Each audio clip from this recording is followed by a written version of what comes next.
10월 21일 수요일 새벽 예배를 하나님께 올려드리겠습니다. 오늘 함께 하실 찬송가는 찬송가 310장 하나님의 은혜로입니다.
오늘 저희들에게 주신 하나님의 말씀은 예레미야 50장 11절부터 20절까지의 말씀입니다.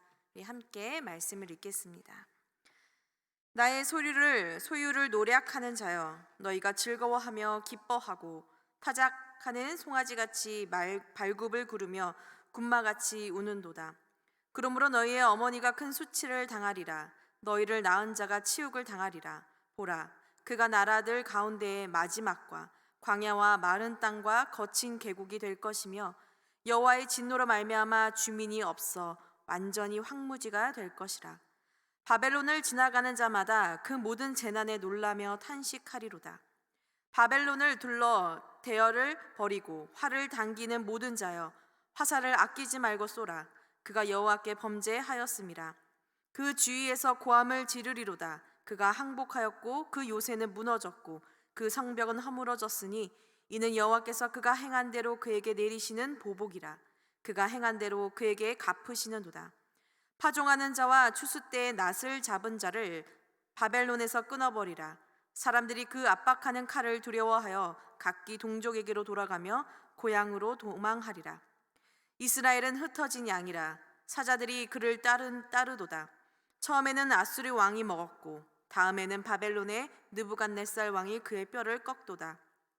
그러므로 만군의 여호와 이스라엘의 하나님이 이와 같이 말하노라. 보라, 내가 아수르의 왕을 벌한 것 같이 바벨론의 왕과 그 땅을 벌하고 이스라엘을 다시 그의 목장으로 돌아가게 하리니 그가 갈멜과 바산에서 양을 기를 것이며 그의 마음이 에브라임과 길르앗산에서 만족하리라. 여호와의 말씀이니라. 그날 그때에는 이스라엘의 죄악을 찾을지라도 없겠고 유다의 죄를 찾을지라도 찾아내지 못하리니 이는 내가 남긴 자를 용서할 것임이라. 아멘. 하나님의 은혜로라는 이 찬양은 저희가 새벽마다 참 자주 불렀던 찬양입니다. 목사님들도 함께 이 찬양을 많이 부르셨고 저도 가끔 많이 불렀습니다. 여러분들도 그러시겠지만 정말 이 찬양은 불러도 그 깊이가 날마다 더하는 것 같고 또 고백을 드릴 때마다 이 고백을 할 수밖에 없구나 하는 생각이 듭니다. 이렇게 생각할 수밖에 없는 이유는 우리를 향한 하나님의 은혜가 얼마나 크고 깊은지를 날마다 우리의 삶 가운데서 깨달을 수 있기 때문이고요. 그 은혜를 입은 우리들은 얼마나 작은지를 알 수 있기 때문입니다.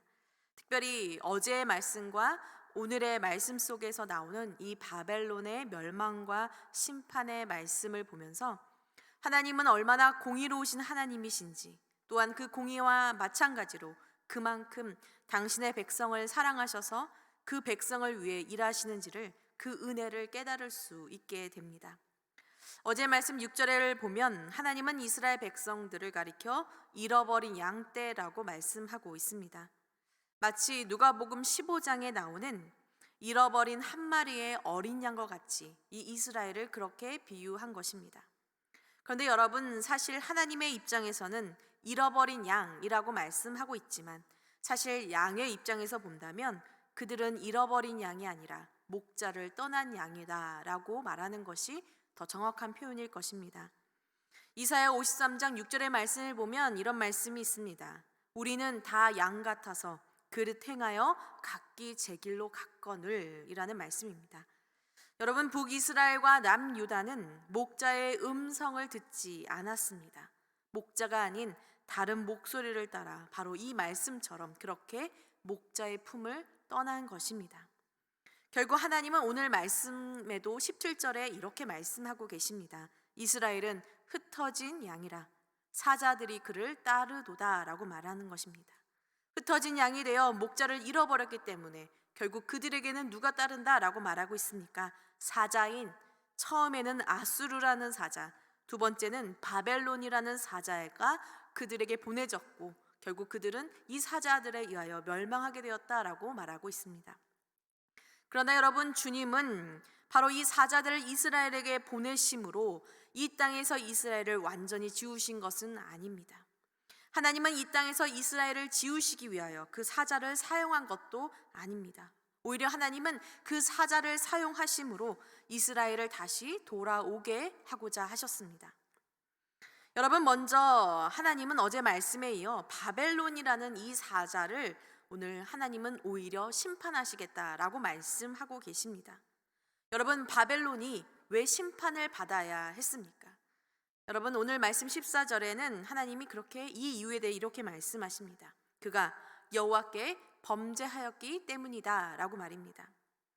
여러분, 바벨론이라는 나라는 어떤 나라입니까? 하나님의 유다를 심판하는 도구로 쓰인 나라이자 이방의 다른 열방들도 심판하는 도구로 이 바벨론을 사용하셨습니다. 그런데 하나님께서 오늘 그 바벨론에게 네가 나에게, 즉 하나님께 범죄하였다라고 말하고 있는 것입니다. 바벨론이 비록 주님의 사용하신 바로 심판의 도구가 된 것은 맞지만 하나님은 바벨론이 하나님 앞에서 오만하고 교만했음을 다시 보여주고 계신 것입니다. 먼저 오늘 말씀을 보면 하나님은 그들을 타작하는 송아지로 비유하고 계십니다. 타작마당에서 곡식을 밟는 송아지, 바로 그 송아지처럼 바로 이 바벨론이 그 송아지와 같이 그 이스라엘 백성을 곡식처럼 밟았다라는 것입니다. 또 군마가 달리며 우는 모습을 가리켜 바벨론이 이스라엘 백성을 사륙했을 때의 모습을 보여주고 있습니다. 물론 여러분, 바로 이렇게 그들이 행한 것은 하나님이 시키신 일이 맞습니다. 그러나 여러분, 오늘 말씀에 하나님은 그들의 모습이 얼마나 하나님의 말씀과 더 나아가 지나쳤으며 심지어 그들은 하나님의 백성을 노략질한 것에 대하여 즐거워하고 기뻐하고 있다라고 하나님은 말씀하고 계십니다. 하나님의 소유인 이스라엘 백성을 노략하였을 뿐만이 아니라 그것과 또 다르게 그들의 삶 역시도, 그들의 모습 역시도 하나님께 범죄한 것이 투성이었으며 그들은 자신들의 힘으로 이 모든 열방을 다 자신들의 힘으로 제패했다라고 생각한 자만했던 모습을 갖고 있었다라는 것입니다. 공의로우신 하나님은 그들을 그냥 두시지 않으시고 너희의 어머니가 수치를 당할 것이다. 즉 여기서 말하는 너희의 어머니는 바로 바벨론이라는 모국, 나라를 상징하는데요. 너희의 나라가 수치를 당할 것이며 결국 너희는 하나님에 의하여 광야와 마른 땅과 거친 계곡과 황무지가 될 것이다 라고 말씀하십니다. 그래서 그 엄청나게 화려하고 튼튼했던 바벨론이라는 나라를 오히려 황무지가 되어 그 바벨론 땅을 지나가는 사람들이 너무나도 놀라서 탄식하게 될 것이다 라고 오늘 주님은 말씀하십니다. 여러분, 제 아무리 강한 힘을 가진 나라라도 하나님께 범죄한 민족은 한순간에 무너질 수밖에 없음을 주님은 오늘 보여주고 계십니다. 그리고 무엇보다 하나님의 백성에게 악한 일을 한 나라든 결국 하나님께서 그들의 죄를 물으신다, 멸망시키신다 사실을 오늘 주님은 저희들에게 말씀하십니다. 여러분, 오늘날도 마찬가지입니다. 하나님 없이 살아가는 사람들, 특별히 하나님의 백성들을 핍박하고 회개하지 않은 채 끝까지 하나님 앞에 하나님을 대적하며 살아가는 사람들과 민족들은 지금은 평안한 듯 보이고 잘 살아가는 것처럼 보이지만 하나님은 반드시 그 악을 심판하시겠다는 것을 오늘 이 말씀을 통해 우리에게 보여주십니다. 바벨론이야말로 절대로 무너지지 않을 것 같은 위세를 가졌으나 이제 바벨론에 둘러싸인 것은 그들을 향해 아끼지 않고 퍼붓는 화살과 이 바벨론이 멸망했음을 알리는 소리치는 사람들, 그리고 군사들만이 아니라 농사를 짓는 백성들까지 다 도망하게 되는 현실이 바벨론에게 놓였다라는 것입니다. 결국 15절의 말씀대로 하나님은 그들이 하나님께 행한 대로 하나님은 그들을 보복하시겠다, 그들의 행위를 갚으시겠다라고 말씀하십니다. 사랑하는 여러분, 과연 바벨론만이 하나님의 심판을 받게 될까요? 여러분, 우리 역시 우리의 삶에 행한 모습대로 우리는 하나님 앞에 서게 되어 있습니다. 누구나 할 것 없이 우리에게 주어진 삶의 모습대로 하나님 앞에 심판을 받는다는 것입니다. 만약 우리 역시 바벨론처럼 하나님을 대적하고 끝까지 교만한 마음, 악한 행위를 끊지 않고 돌이키지 않는다면 하나님은 그의 삶을 그의 행위대로 평가하실 것입니다. 여러분, 이 말씀의 진리가 오늘 우리의 삶을 깨우고 또 우리의 삶을 바로 세울 수 있기를 기도합니다. 하나님께서 바벨론을 이렇게 심판하신다는 사실은 참으로 놀라운 소식입니다. 그리고 또 한 가지 놀라운 소식을 가리키고 있는데요. 바로 하나님은 이 바벨론을 심판하시면서 이스라엘에게는 하나님이 이 이스라엘을 회복하게 해주시겠다라는 것입니다. 바벨론의 멸망으로 인해 이방 나라의 그 땅에 있었던 이방 나라의 모든 민족들이 각자 자기의 동족에게 고향으로 돌아갈 것이다 라고 말씀하신 것입니다. 오늘 하나님은 그 말씀을 19절에 이렇게 표현하십니다. 이스라엘을 다시 그의 목장으로 돌아가게 하리니 라고 말입니다. 앞에서 제가 누가복음 15장에 나오는 양이 목자를 버리고 떠난 이야기를 말씀했습니다. 양이 스스로 떠났다라는 것입니다. 그런데 여러분 어떻습니까? 우리 하나님, 우리의 주님은 어떠신 분이십니까? 스스로 떠난 양, 자신을 버린 양, 잃어버렸다, 그 버린 양을 잃어버렸다 말씀하시고 찾을 때까지 찾으시는 하나님이심을 보여줍니다. 다시 당신의 목장으로, 당신의 품으로 돌아오시기 위하여 하나님은 그들을 버리지 않고 찾으시는 분이다 라고 말씀하셨습니다.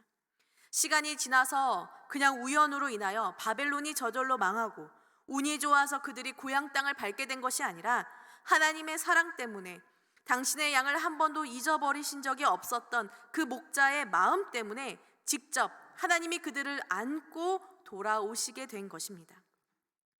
여러분, 하나님을 버리고 스스로 물을 찾고자, 스스로 좋은 풀을 찾고자 떠났으나 아무것도 찾지 못한 채 갈증과 배고픔과 고통에 허덕이는 그들을 다시 당신의 목장으로 부르시고요, 오늘 말씀에 네 가지 땅에 대한 모습을 보여주시는데, 갈멜, 바산, 에브라임, 길르앗, 여러분 이 땅들은 모두 가나안 땅에 있는 양들이 풀을 먹기 위해 아주 좋은 땅을 가리키고 있습니다. 하나님은 바로 이렇게 이스라엘 백성들, 먹지도 못하고 갈증에 허덕이며 고통 중에 있는 그 이스라엘 백성들을 다시 그 땅으로 인도하여서 그들을 풍족하게 먹이시고 그들의 마음, 즉 그들의 영혼을 만족하게 하시겠다라고 오늘 다시 그렇게 말씀하시는 것입니다. 진정한 쉼, 진정한 체험, 진정한 만족을 주시겠다라는 것입니다. 사랑하는 여러분, 우리는 말로, 머리로 다 알고 있습니다. 주님의 품에 있을 때 우리는 안전하다고, 주님의 품에 있을 때 우리는 부족함이 없다고 말입니다. 그러나 여러분, 그것은 말로만 하는 고백이 아니라 지금 여러분과 제가 오늘 바로 이 시간에 누려야 할 삶의 고백인 줄 믿습니다. 우리를 직접 찾아오셔서 우리를 찾고 계시는 예수님, 이 땅에 오셔서 오늘도 길을 잃고 헤매며 흩어져 있는, 바로 우리를 만족하게 하는 것이 무엇인가 찾고 헤매는, 방황하는 우리들에게 다시 기회를 주시고 다시 당신의 품으로 인도하시는 주님, 여러분 그 예수님이 오늘도 저와 여러분과 함께 하고 계십니다. 우리는 주님께 다시 우리의 마음을 드리며 돌아가야 합니다. 주님의 이 마음을 깨닫고 주님의 손을 잡아야 합니다. 주님은 오늘 이스라엘 백성들에게 너희가 그날에, 그때에 내가 너희를 용서하시겠다라고도 말씀하고 계십니다. 여러분 20절의 말씀을 제가 대신 읽습니다. 그날, 그때에는 이스라엘의 죄악을 찾을지라도 없겠고 유다의 죄를 찾을지라도 찾아내지 못하리니 이는 내가 남긴 자를 용서할 것임이라. 여러분, 이스라엘을 다시 품으시는 그 날에 하나님은 그들 안에서 그들의 죄를 찾지 않으시겠다라고 말씀하십니다. 아니, 찾아도 못 찾을 것이다 라고 말씀하십니다. 왜냐하면 하나님 당신께서 그 모든 죄를 지우셨기 때문입니다. 시편 103편 12절의 말씀에 이런 말씀이 있습니다. 동이 서에서 먼 것 같이 우리의 죄가를 우리에게서 멀리 옮기셨으며 라는 말씀입니다. 여러분, 동이 서를 절대로 만날 수 없는 것처럼 하나님이 우리들 가운데, 이스라엘 백성 가운데 있는 모든 죄를 만나지 못하도록, 더 이상 그들 가운데 있지 않도록 멀리 없애시고 옮기셨다라는 것입니다. 사랑하는 여러분, 주님은 우리를 징계하시지만 사랑으로 용서하십니다. 주님의 계획은 언제나 우리가 당신의 품 안에서 안식하는 것입니다. 만족하는 것입니다. 진정한 집으로 돌아올 수 있도록 오늘도 여러분과 저를 찾고 계십니다. 우리 옆에 항상 함께 하십니다. 이스라엘에게 있어 회복은 그날이지만 사랑하는 여러분, 오늘 우리들의 죄를 용서해 주시고 당신의 목장으로 인도하시는 바로 그 날은 오늘 지금인 줄 믿습니다. 여러분, 예수님께서 진정한 목자가 되셔서 오늘도 우리를 찾으시고 기다리시고 용서해 주십니다. 여러분, 그 주님의 마음을 기억하며 그 은혜에 감사하며 오늘도 주님의 품에 나가 영원한 평안한 안식을 얻는 예수님의 귀한 어린 양이 되시기를 주님의 이름으로 기도합니다. 이 시간 함께 기도하겠습니다. 사랑의 하나님, 감사를 드립니다. 하나님의 은혜를 하나님 저희들이 어떻게 다 고백할 수 있겠습니까? 날마다 주님의 사랑과 은혜를 온전히 깨닫지 못해 저희들은 늘 날마다 주님 아닌 것들로 우리의 삶을 채우고 늘 날마다 하나님 다른 것을 찾으러 떠나는, 그렇게 스스로 목자를 떠나버린 우리들의 삶의 모습을 하나님 우리가 바라봅니다. 그러나 하나님, 때로는 우리가 그렇게 주님을 떠날 때마다 하나님 경고하시고 또 하나님 때로는 징계하시지만 하나님 우리를 끝까지 사랑하셔서 오늘도 당신의 품으로 우리를 이끌어 주시고 인도하시는 그 주님의 사랑에 감사를 드립니다. 아버지의 품에 있을 때 주님 우리가 만족함을 누릴 수 있음을, 온전한 쉼을 누릴 수 있음을 다시 한번 기억합니다. 오늘도 만나에 있는 모든 성도님들의 삶이 주님의 품 안에 있기를 원하고, 주님의 품 안에서 두려워하지 않고 주님 온전한 안식과 평안과 소망을 찾고 믿음으로 나아가는 그런 만나의 모든 성도님들이 되시기를 하나님 인도하여 주시고 이끌어 주시옵소서. 오늘도 아픔 중에 있는 성도님들의 삶 위에 함께 하시고, 어려움 중에 있는 삶 속에 주님이 함께 하셔서 하나님 날마다 도와 주시옵소서.